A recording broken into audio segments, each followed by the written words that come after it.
ಸೂರ್ಯ ನಿನ್ನ ತಮ್ಮ ಚಂದ್ರ ಎಲ್ಲೋಗ್ಯಾನು?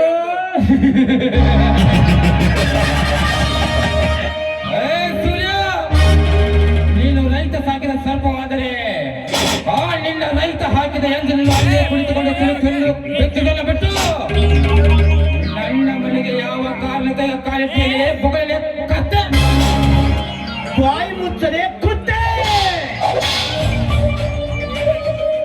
ಕಾರಣವಿಲ್ಲದೆ ಕಾಲಿಡುವನಲ್ಲ ಈ ಸೂರ್ಯ. ನಿನ್ನೆ ರಾತ್ರಿ ನನ್ನ ಅಣ್ಣನಾದ ರೈತ ಶಿವನನ್ನ ಹೊಲದಲ್ಲಿರುವ 50 ಎಕರೆ ಕಬ್ಬಿನ ಪಡೆಗೆ ಬೆಂಕಿ ಹಚ್ಚಿ ಬಂದಿರುವರಲ್ಲ, ಆ ಕಾರಣಕ್ಕಾಗಿ ನಿಮ್ಮನ್ನು ವಿಚಾರಿಸಿಕೊಂಡು ಹೋಗಲು ಬಂದಿದ್ದಾನೆ ಈ ಸೂರ್ಯ ನಿಮ್ಮ ಮನೆಗೆ. ಏ ಸೂರ್ಯ, ಯಾರ ಮನೆಗೆ ಬಂದು ಏನೋ ಅಂತ ಬೊಗಳುತ್ತಿರುವಲೇ ಕೂತೆ? ಹೇಳದೆ ಕೇಳದೆ ಇಂಥ ದೊಡ್ಡ ರಾಜಕಾರಣಿಗಳ ಮನೆಗೆ ಬಂದು ನಾಯಿ ಅಂತ ಯಾಕೆ ಬೊಗಳುತ್ತಿಲೇ? ನೋಡ್ ಸೂರ್ಯ, ನಿನಗೊಂದು ಮಾತು ಹೇಳ್ತೀನಿ. ಜೀವದಾನ ಮಾಡಿದಾರಂತ ತಿಳ್ಕೊಂಡು ದಿನ ಬೆಳಗ್ಗೆ ದೇವರಿಗೆ ಹೆಂಗ್ ಕೈ ಮುಗಿತೀವೋ ಆ ರೀತಿ MLA ಸಾಹೇಬ್ರ ಫೋಟೋ ಕೈ ಮುಗಿದು ಬದುಕು.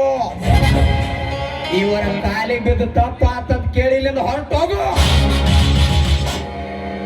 ತೋಳು ತುಂಬಾ ತಾಕತ್ತಿದ್ರು ತಕರಾರು ಮಾಡಲ್ಲ,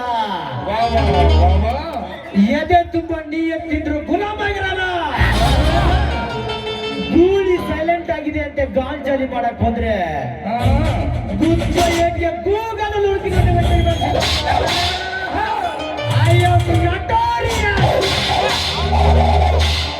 ಕಾಲಿಗೆ ಬಿದ್ದು ಕ್ಷಮೆ ಕೇಳಲು ಹೋಗಲು ಬಂದಿಲ್ಲ ಈ ಸೂರ್ಯ. ತಪ್ಪು ಮಾಡಿದ ನಿಮ್ಮಂತ ದುಷ್ಟ ರಾಜಕಾರಣಿಗಳನ್ನು ತುಂಡು ತುಂಡಾಗಿ ಕತ್ತರಿಸಿ ಹಾಕಿ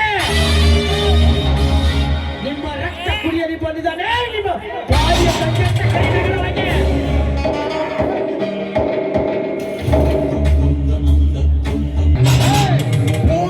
ಪಶ್ಚಿಮ ಉತ್ತರ ದಕ್ಷಿಣ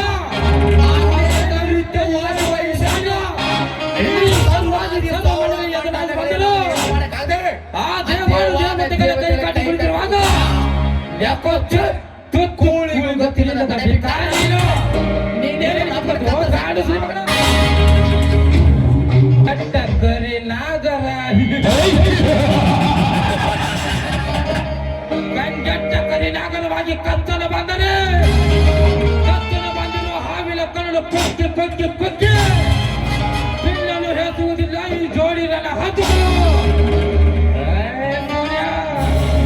ಬಂದ ದಾರಿಗೆ ಸುಂಕವಿಲ್ಲದ ಈ ತರವಾದ್ರೆ ಸರಿ, ಇಲ್ಲಾದ್ರೆ ತುಂಡು ತುಂಡಾಗಿ ಕತ್ತರಿಸಿ ನಮ್ಮೂರಲ್ಲಿ ನೇತ ಬಿಡ್ತೀನಿ. ನಿನ್ನ ಗೊಡ್ಡ ಬೆದರಿಕೆ ಹೆದರಿ ಜಾಗ ತಾಯಿ ನೋಡಲು ಹೋಗಲು ನನ್ನನ್ನು ಮೂರ್ತಿ ಅಂತ ತಿಳಿಯೋಣಲ್ಲ. ನಿನ್ನೆ ರಾತ್ರಿ ನನ್ನ ಅಣ್ಣನಾದ ಶಿವನ ಹೊಲದಲ್ಲಿರುವ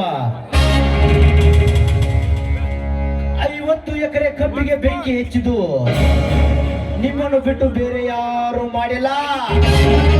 ಲೇ ರತ್ನರಾಜ್, ಮಾಡಿದ ತಪ್ಪನ್ನು ಒಪ್ಪಿಕೊಂಡರೆ ಎಲ್ಲಂದ್ರ ಸೂರ್ಯ ಬರೀ ಸರ್ಪವಾಗಿ ಮರಳಿ ತನ್ನ ಹುತ್ತಿಗೆ ಹೋಗುತ್ತದೆ.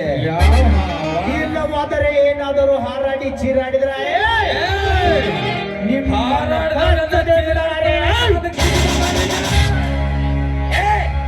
ಸೂರ್ಯ, ಇಲ್ಲಿ ಬಂದು ಸುಮ್ಮನೆ ನಾಯಿ ತರ ತಿನ್ನುಕೊಂಡು ಹೋಗ್ಬೇಕು. ಇಲ್ಲಿ ನಿಂತಿರೋದು ರತ್ನರಾಜನ ಅಂಗರಕ್ಷಕ ವರ್ಮ. ಹಾರಾಡೋದು ಎಗರಾಡೋದು ಮಾಡಿದ್ರೆ ಎತ್ತ ತಾಯಿಗೂ ತಂದಿಗೋ ಗೊತ್ತಾಗದ ರೀತಿ ತುಂಡು ತುಂಡಾಗಿ ಕತ್ತರಿಸ್ತೇವೆ. ನಿಮ್ಮ ಕಬ್ಬಿನ ಗದ್ದೆಗೆ ಬೆಂಕಿ ಹಚ್ಚಿದ್ದಾರೆ ಅಂತ ಹೇಳಲು ನಿನ್ನ ಬಳಿ ಸಾಕ್ಷಿ ಅವರು ಏನಿದೆ? ನಾಚಿಕೆ ಇಲ್ಲದ ನಾಯಿ ಜಾತಿಗೆ ಸೇರಿದವರೇ, ಮಾಡುವ ತಪ್ಪು ಮಾಡಿ ಮತ್ತೆ ಸಾಕ್ಷಿ ಆಧಾರ ಕೇಳಲು ನಾಚಿಕೆ ಬರುವುದಿಲ್ಲಂದ್ರೆ ನಿನ್ನ ಹೇಸಿ ಜನ್ಮಕ್ಕೆ ಜೀವಮಾನದಲ್ಲಿ ಹೇಸಿಗೆ ಜನ್ಮದ ಅನುಭವಿಸಿರುವ ಈ ರವಿವಾರ ಮನೆಗೆ ನೀನ್ ಯಾವ ಲೆಕ್ಕಲೆ ಎತ್ಕೊಂಡೆ? ನಿನ್ನೆ ನಿಮ್ಮ ಮುಖಾಂತರ ನೀವೇ ನಮ್ಮ ಹೊಲಕ್ಕೆ ಹೋಗಿ ಕಬ್ಬಿನ ಪಡೆಗೆ ಬೆಂಕಿ ಹಚ್ಚುದನು ಸದಾ ನೆರೆ ಹೊಲದಲ್ಲಿರುವ ಕಣ್ಣಾರೆ ಕಂಡು ನನ್ನ ಅಣ್ಣನ ಮುಂದೆ ತಿಳಿಸಿದ್ದಾರೆ ಅಂದಾಗ ಇನ್ನು ಮುಂದೆ ಏನ್ ಬೇಕಲೇ ನಿಮಗೆ ಸಾಕ್ಷಿ ಆದ್ರೆ ನಾನು ಅವರ ಕರ್ಕೊಂಡು ನಿನ್ನ ಮುಂದೆ ಸಾಕ್ಷಿ ಹೇಳಿಸ್ಲೇನ ಈಗ ನಿಂತ ಹರಾಮ್ಕೋರ ಬಡ್ಡಿ ಮಗ ನಮಗೆ ಆಗದೆ ಇರೋ ವಿರೋಧ ಪಕ್ಷದವನು ಇರಬೇಕು. ನಾವು ನಿನ್ನೆ ಕಬ್ಬಿನ ಪಡಕ ಬೆಂಕಿ ಹಚ್ಚಿದ್ರಿ ಯಾರಾದ್ರೂ ನೋಡಿ ಹೇಳ್ಯಾರು. ನಾವೀಗ ಇವನ ಕೈಯಿಂದ ಹೀಗಾದರೂ ಮಾಡಿ ಪಾರಾಗಲೇಬೇಕು. ಇವನನ್ನು ಸೂರ್ಯನನ್ನು ಸುಮ್ಮನೆ ರಮಿಸಿದ್ರಾಯ್ತು, ಹಾವು ಅಲ್ಲೇ ಮಕ್ಕೊಂಡು ಬಿಡ್ತೈತಿ. ಹಾವಿಗೆ ಹಾಲು ಹಾಕಬೇಕು, ಆಮೇಲೆ ಹಾವ ಹಾಕಿ ಉಳಿಸ್ಬೇಕು. ಮುಂದೆ ತೀರಿಸಿಕೊಂಡರಾಯಿತು ನನ್ನ ಸೇಡಿನ ದುರಂತ. ಸೂರ್ಯ ಏನಪ್ಪ, ಏನೋ ನಮ್ಮ ಆಳು ಮಕ್ಕಳು ನಿನ್ನೆ ಕುಡಿದು ನಿಲ್ಸಿದಾಗ ನಮ್ಮ ಕಬ್ಬಿನ ಪಡೆ ಗುರಿ ಹಚ್ಚಾಕ ಹೋಗಿ ನಿಮ್ಮ ಕಬ್ಬಿನ ಪಡೆ ಗುರಿ ಹಚ್ಚಾರ. ಸೂರ್ಯನ ಕಬ್ಬಿನ ಪಡೆಗ ಬೆಂಕಿ ಹಚ್ಚಾಕ ಹೋಗ್ಬೇಡ್ರಿ ಅಂತ. ಇನ್ನು ಮುಂದೆ ನಿಮ್ಮ ನಮ್ಮ ನಡುವೆ ದೇಶ ಬೇಡ, ನಾವಿಬ್ಬರು ಸ್ನೇಹ ಜೀವಿಯಾಗಿ ಇರೋಣ. ಏನಂತೀಯ ಸೂರ್ಯ? ಓಕೆ, ಈ ಸೂರ್ಯ ಸ್ನೇಹಕ್ಕೂ ಸೈ ಸಮರಕ್ಕೂ ಸೈ.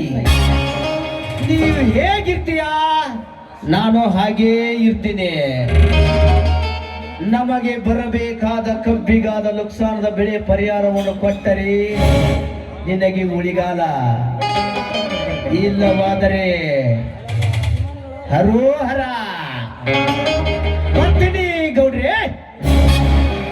ಕಿಮ್ಮತ್ ಕೊಡ್ ಕಿಮ್ಮತ್